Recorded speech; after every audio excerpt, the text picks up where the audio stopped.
जब सम्मान को निभाने का मौका आता है तो ये जिम्मेदारी बन जाती है। अगर देखें तो कई सरकारी अधिकारी और यहाँ तक कि जो टीचर हैं वो तक अपने बच्चों को जो है सरकारी स्कूलों में नहीं पढ़ा रहे हैं। आज उनका ध्यान प्राइवेट अंग्रेजी माध्यम स्कूलों में जा रहा है। कहीं ना कहीं किसी स्तर पर जो है वो पूरी तरह से इम्प्लीमेंट नहीं हो पा रही है, जिस कारण से ऐसा लगता है कि वही सरकार जो है काम नहीं कर रही है।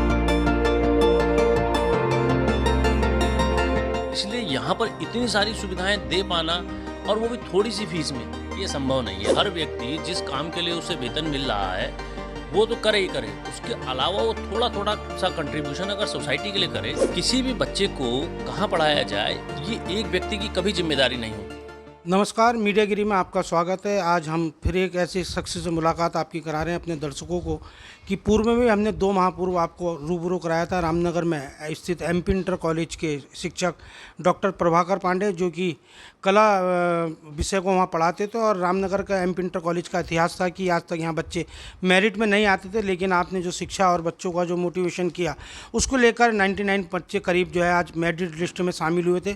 तो आप जो है प्रतिभा के मोहताज नहीं है और कई सम्मान आज आपको मिल चुके हैं। राज्य सरकार की ओर से भी कई बार आपको अवार्ड दिए जा चुके हैं। तो वहीं विभिन्न सामाजिक संस्थाओं द्वारा भी लगातार आपको सम्मानित करने का सिलसिला जारी है। आपकी काबिलियत, आपकी मेहनत और आपकी जो शिक्षा के प्रति, बच्चों के प्रति जो मोटिवेशन को लेकर आपकी मुहिम चल रही है उसको लेकर आप लगातार प्रयास रहते हैं कि बच्चों का जो है शिक्षा का स्तर बढ़े, चाहे वो गरीब हो या अमीर हो, सबको समान शिक्षा का लाभ मिलना चाहिए। तो आज फिर पुनः हम अपने दर्शकों से रूबरू कराएंगे डॉक्टर प्रभाकर पांडे जी को, जो कोई अभी हाल ही में उनको एक सम्मान मिला है और इसके अलावा कई और भी सम्मान वो आप पा चुके हैं। और रामनगर की जनता का गौरव है कि जो है आप जैसे शिक्षक अगर हो तो वास्तव में सरकार की भी मंशा पूरी होगी। और जो बच्चे जो है शिक्षा ग्रहण नहीं पा रहे, चाहे गरीबी के कारण हो या स्कूलों की में अगर देखा जाए कथित तौर पर अनियमितताएं भी देखने को मिलती हैं, तो कहीं ना कहीं आपने जो है जीवन स्तर और बच्चों का भी उठाने का काम किया है। तो धन्यवाद करेंगे हम आदरणीय प्रभाकर पांडे जी का। सर, आपका स्वागत है मीडियागिरी में। और लगातार आप जो है गौरव लगातार आपको मिलते जा रहे हैं। प्रदेश सरकार से कई बार आप सम्मानित भी हो चुके हैं, कई अवार्ड आपके नाम दर्ज हो चुके हैं। तो वहीं आप जो है कई सामाजिक संस्थाएं भी अगर आपको अपने कार्यक्रम में बुला रही हैं और आपको सम्मानित कर रही हैं, तो क्या कहना है आपका? Thank you sir. देखिए सर, सबसे पहले तो मैं सभी जितने भी हमारे जिन्होंने मुझे इसमें सम्मानित किया है उनको आपके मन से ही मैं धन्यवाद ज्ञापित कर रहा हूँ। और काम करने से आप काम करते रहिए और हमारा समाज के लोग, सरकार सब देख ही रहे हैं। जब अच्छा काम होता है तो हर कोई जो है उसे अप्रिशिएट करता है। सकारात्मकता की तरफ जाना चाहिए और उसका एक ही तरीका है कि हमें काम को दिन प्रतिदिन सुधारने का प्रयास करना चाहिए।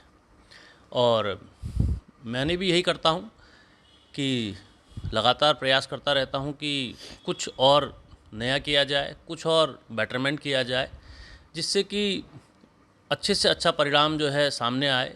और हर क्षेत्र में, चाहे वो शिक्षा का क्षेत्र हो, चाहे वो किसी तरह से समाज के अंदर भी कोई कार्यक्रम होते हैं, उसमें भी चूँकि मेरे पास जो दायित्व है वो है शिक्षक का। मैं मनोविज्ञान विषय पढ़ाता हूँ और आज के समय में जैसे इतना बड़ा पैंडेमिक अभी कोरोना का निकला है तो लोगों की मानसिक दशाएं जो हैं वो बहुत ज़्यादा बेहतर नहीं हैं। और मैंने इस चीज़ को उस वक्त से ही महसूस किया कि जिस वक्त कोरोना आया था तो उसके बाद सबकी मानसिक दशाएं जो थी एकदम से बहुत ज़्यादा बदल गई थी। हर कोई डर गया था, कैसे शिक्षा होगी, कैसे काम चलेगा। चूँकि शिक्षण में बहुत सारे बच्चे एक साथ बैठते हैं तो एक ज़्यादा डर थी। लेकिन अब चूँकि चीज़ें, परिस्थितियाँ सामान्य हो रही हैं तो ऐसे में मेरे को लगा कि थोड़ा सा हमें अपने विषय का भी इसमें मैंने प्रयोग किया, क्योंकि मैं मनोविज्ञान ही पढ़ाता हूं। तो मैंने साइकोलॉजी का यूज़ करते हुए कि बच्चों को थोड़ा सा स्ट्रेस से बाहर लाया जाए सबसे पहले, और उनका माइंड मेकअप किया जाए और जो एक डर पैदा हुआ था उसको ख़त्म किया जाए। उसके लिए थोड़े से हमने कई सारे प्रयास किए। उसके बाद भी ऐसा लग रहा था कि कुछ बच्चे जो हैं घर से नहीं आ रहे थे और तब भी डरे हुए थे। अभी भी अगर आप देखते हैं तो बहुत सारे लोग अभी भी मास्क लगा के घूम रहे हैं, अभी भी कहीं ना कहीं डर है। तो उसमें हमको ये लगा कि थोड़ा सा हमें इसमें प्रयास करना चाहिए। तो उसमें मैंने थोड़ा सा प्रयास किया और कुछ प्रयास हमने विद्यालय स्तर पर भी किए, कुछ सोसाइटी के थ्रू भी किए। कुछ अच्छे मित्र हैं, कुछ अच्छे समाज सुधारक लोग हैं जिन्होंने मेरे को प्रेरित भी किया। क्योंकि आपकी जो जहाँ आप रहते हैं और जो आपका चारों तरफ का एक एटमॉस्फेयर है, वो बहुत इम्पॉर्टेंट होता है कि आप जो हैं क्या करते हैं।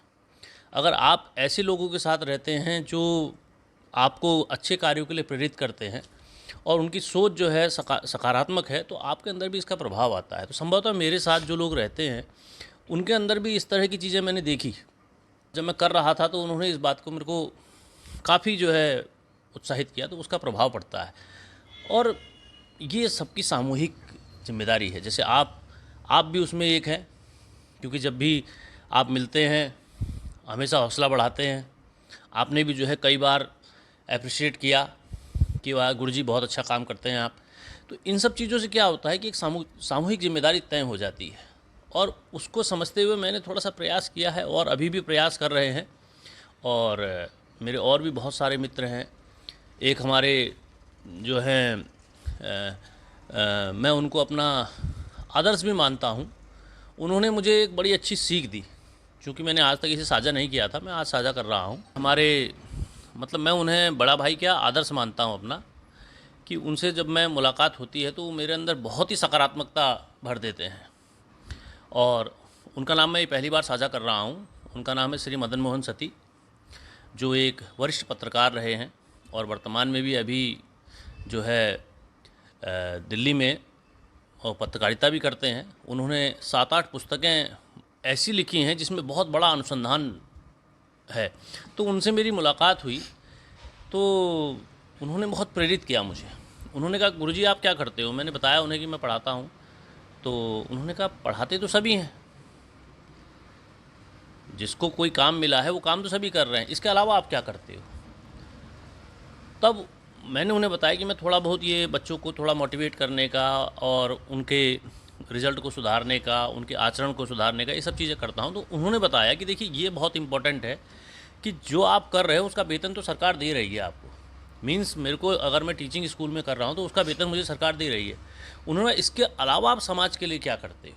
उन्होंने कहा एक छोटी छोटी सी जिम्मेदारियाँ हैं कि हर व्यक्ति जिस काम के लिए उसे वेतन मिल रहा है वो तो करे ही करे, उसके अलावा वो थोड़ा थोड़ा सा कंट्रीब्यूशन अगर सोसाइटी के लिए करे तो ये उसका कार्य है। तो मुझे उनकी बात बहुत अच्छी लगी। हम कर क्या रहे हैं, जो हम काम कर रहे हैं स्कूल में उसका वेतन हमें सरकार देती है, उसके एवज में हम पढ़ाते भी हैं और शिक्षा का काम करते हैं। इसके अलावा क्या करते हैं? फिर समय को देखा कि भाई हमारे पास अतिरिक्त समय कितना बचता है।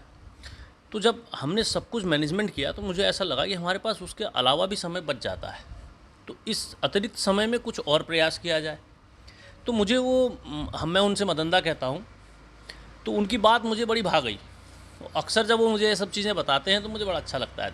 और यही सोसाइटी का जो है दायित्व है कि अगर कोई काम करना चाहता है तो सोसाइटी अगर थोड़ा सा उसे प्रेरित कर दे, थोड़ा सा उसे मार्गदर्शन दे दे, तो काम जो है फिर अच्छा हो जाता है। सर मैं कह रहा हूँ कि आपने शिक्षा के अलावा समाज क्षेत्र में भी काम किए हैं, बच्चों के मोटिवेशन की बात हो या अन्य सामाजिक कार्य हों, संस्थाओं से आप जुड़े भी हैं, अपने स्तर से भी आप प्रयास कर रहे हैं।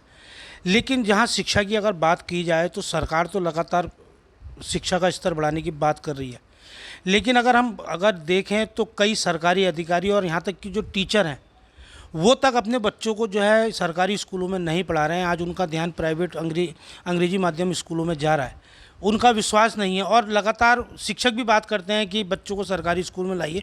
तो आखिर ऐसा क्या है कि बच्चे जो अधिकारियों के बच्चे हैं या शिक्षकों के बच्चे हैं वो नहीं पढ़ पा रहे हैं सरकारी स्कूलों में? तो इसमें कितना फ़र्क है कि अंग्रेजी स्कूलों में और जो है सरकारी स्कूलों में?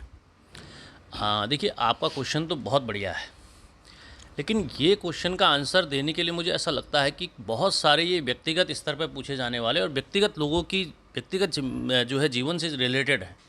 अब किसकी क्या परिस्थितियां हैं, जो अधिकारी वर्ग है उसकी क्या परिस्थितियां हैं, जो सरकारी क्षेत्र में काम करने वाले लोग हैं उनकी क्या परिस्थितियां हैं, ये मुझसे ज़्यादा बखूबी वो लोग जानते होंगे। लेकिन फिर भी मेरे से अगर आपने पूछा है तो मैं इसमें एक बहुत छोटा सा वो देता हूँ। इस पर अक्सर जो है अक्सर क्वेश्चन उठता है ये, तो मैं आपको बताता हूँ। देखिए, किसी भी बच्चे को कहाँ पढ़ाया जाए ये एक व्यक्ति की कभी जिम्मेदारी नहीं होती।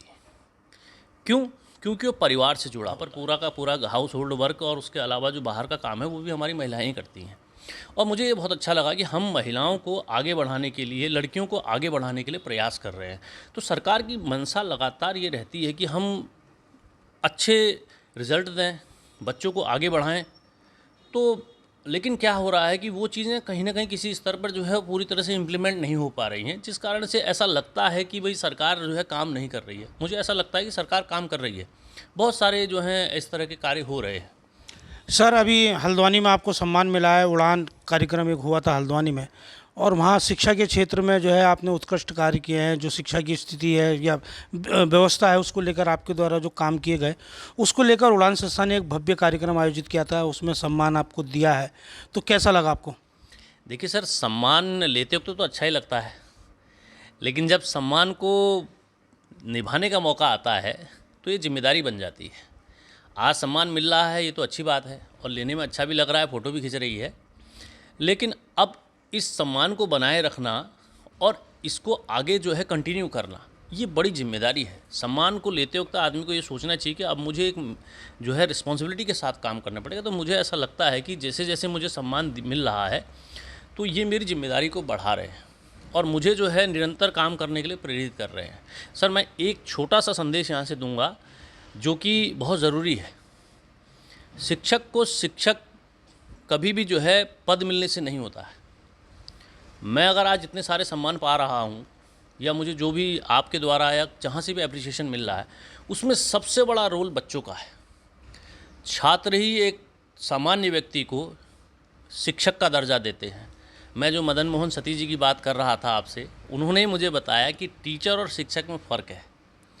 उन्होंने कहा एक व्यक्ति है जो सिर्फ वेतन के लिए काम कर रहा है और एक व्यक्ति वो है जो बच्चे के सर्वांगीण विकास के लिए काम कर रहा है, जो उसका दोस्त भी बन जाता है, जो उसका जो है मार्गदर्शक भी बनता है। दादी, परदादा, उसके चाचा, उसके मतलब बहुत सारे लोग, और सबसे महत्वपूर्ण उसमें रोल होता है उसकी पत्नी का भी, कि अगर एक पर्टिकुलर व्यक्ति चाहता भी है कि मैं इसको यहाँ पढ़ाऊँ, लेकिन पूरा अगर घर जो है वो नहीं चाहता है। अब ये बात तो बिल्कुल सही है कि अगर हम प्राइवेट स्कूलों को सरकारी स्कूलों से कंपेयर करेंगे तो सुविधाओं का अभाव तो देखने को मिलता ही है।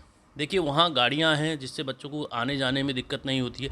अभी तो प्राइवेट स्कूल इस तरह के खुल गए हैं कि वहाँ एसी कन्वेंस है, एसी क्लासरूम है, एसी इन्वायरमेंट है, और उनके पास क्या है कि फ़ीस बहुत मोटी है, तो वो व्यवस्थाएं भी उसी हिसाब से देते हैं कि एक 5 स्टार होटल में और बहुत सारे विद्यालयों में ज़्यादा फ़र्क नहीं देखने को मिलता। लेकिन सरकारी विद्यालय क्योंकि बहुत ज़्यादा हैं, संख्या ज़्यादा है, इसलिए यहाँ पर इतनी सारी सुविधाएं दे पाना और वो भी थोड़ी सी फीस में, ये संभव नहीं है। अगर सरकार फ़ीस बढ़ाएगी तो ऐसा लगेगा कि भाई इसमें जो है वो लोगों के ऊपर दबाव बना रही है और उसके बाद उनका जो है विरोध शुरू हो जाएगा।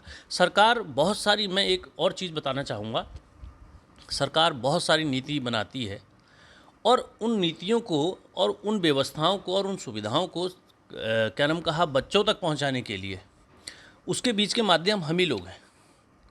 हर साल सरकार की मंशा है कि ज़्यादा से ज़्यादा बच्चों को पढ़ाया जाए, रिज़ल्ट को अच्छा किया जाए और बच्चों को जो है ऐसे सिखाया जाए जिससे कि वो समाज के लिए खड़े हो पाएँ। अभी मैं पीछे सर एक दिन धामी जी का इंटरव्यू देख रहा था, हमारे मुख्यमंत्री जी हैं, तो उन्होंने उनसे एक क्वेश्चन पूछा था, तो उन्होंने बड़ा सुंदर आंसर दिया और मुझे अच्छा भी लगा। उनसे पूछा था कि भाई आप ये बताइए कि आपने 30% आरक्षण महिलाओं को क्यों दिया। तो उन्होंने इतना सुंदर आंसर दिया। उन्होंने कहा देखिए, हमारा जो ये उत्तराखंड प्रदेश है, यहाँ की जो स्थितियाँ हैं वो इस प्रकार की हैं कि यहाँ की हमारे जो मातृशक्ति है वो बहुत काम करती है और कहीं ना कहीं क्या है कि ये घर की जिम्मेदारियों को निभा रही है। तो उन्होंने कहा कि भाई मैं चाहता हूँ कि इस मातृशक्ति को भी जो है आगे आने का मौका मिले, उनको पढ़ने का मौका मिले, उनको भी जो है समानता के आधार पर आगे बढ़ने का मौका मिले। और सबसे बड़ी बात, मैं अगर शिक्षक हूँ, अगर मुझे शिक्षक कहा जा रहा है तो इसमें सबसे बड़ा रोल बच्चों का है। बच्चों ने ही मुझे ये पदवी दिलाई है कि मैं शिक्षक कहला रहा हूँ, अन्यथा मैं भी एक वेतनभोगी कर्मचारी होता, उससे अलावा कुछ भी नहीं। सर लगातार क्योंकि चर्चाएं हो रही हैं और अभी 2 महीने पहले हमने अपने दर्शकों को आपसे रूबरू भी कराया था, तो दर्शकों ने आपके इंटरव्यू को काफ़ी सराहा भी है और आपकी प्रशंसा भी की। आपने कमेंट्स भी देखे होंगे कि लगातार आपके जो है पॉजिटिव कमेंट्स आए हैं दर्शकों के, कि ये भी एक सौभाग्य की बात है कि एक चैनल पर आपको इतना जो है प्रसारित किया गया और दर्शकों ने आपको लाइक किया। लेकिन मुझे लग रहा है कि जब हमने करीब 2 माह पहले आपको इंटरव्यू लिया था और दर्शकों के बीच आपको एक पेश किया था, तो उस समय आप बिल्कुल क्लीन शेव थे और आज आपने जो है दाढ़ी बढ़ा ली है, तो शायद, क्योंकि मैं दर्शकों से फिर कहूँगा कि आप वही प्रभाकर पांडे जी हैं कि जिनको हमने 2 महीने पहले आपसे रूबरू कराया था, और आज चेहरा थोड़ा चेंज है, दाढ़ी बढ़ा ली। तो हम इसका भी राज पूछेंगे कि सर आखिर क्या रहस्य है इसमें दाढ़ी में, या क्या छुपा हुआ है कि जो आपने दाढ़ी रखी है, तो प्रेरित हमारे दर्शकों को बताएं। देखिए सर, चेहरा बदल जाए लेकिन काम बदलना नहीं चाहिए। हमारे काम पर हमारे चेहरे का या हमारे पहनावे का इसका प्रभाव नहीं आना चाहिए। तो सोच पहले भी वही थी और आज भी वही है। काम पहले भी कर रहे थे, आज भी कर रहे हैं। बस थोड़ा सा बदलाव इसलिए हो गया कि कुछ हमारे जो मैंने आपसे बताया कि समाज के अंदर हम जब रहते हैं तो समाज में हमारे बहुत सारे मित्र होते हैं, शुभचिंतक होते हैं। तो उन्होंने कहा कि भाई आप एक बार जो है इस तरह की थोड़ा सा अपने में बदलाव लाइए। तो मैंने कहा कोई दिक्कत नहीं है, इसमें कोई पैसे भी नहीं लग रहे हैं और ये सब अपना जो है आराम से 2-4 दिन में जो है ठीक ठाक हो जाता है। तो मैं थोड़ा सा दाढ़ी बढ़ा ली, क्योंकि सबकी भावनाओं की जो है कदर करनी चाहिए। यही एक सामाजिक व्यक्ति का जो है कार्य है कि उसे समाज के हिसाब से चलना चाहिए। तो ये किस तरह से, क्योंकि किसी भी चीज़ को अगर आपने समाप्त करना है तो शिक्षा के द्वारा ही समाप्त किया जा सकता है, जन जागरूकता के लिए। और जहाँ तक पुलिस का है, पुलिस थोड़ी सी है सर, उसको क्राइम भी देखना है और उसको और भी बहुत सारे काम देखने हैं। अगर वो बच्चों को, पहली बात तो हम ये सोचते नहीं हैं कि बच्चे इस तरह का कोई अपराध कर सकते हैं, लेकिन अगर बच्चे इसमें बहुत ज़्यादा इन्वॉल्व हो रहे हैं, अब आपने एक और चीज़ बताई कि इसमें युवतियाँ भी इन्वॉल्व हो रही हैं, तो ये वाकई में इसकी बहुत ज़्यादा, मतलब इसमें बहुत गिरावट आ चुकी है।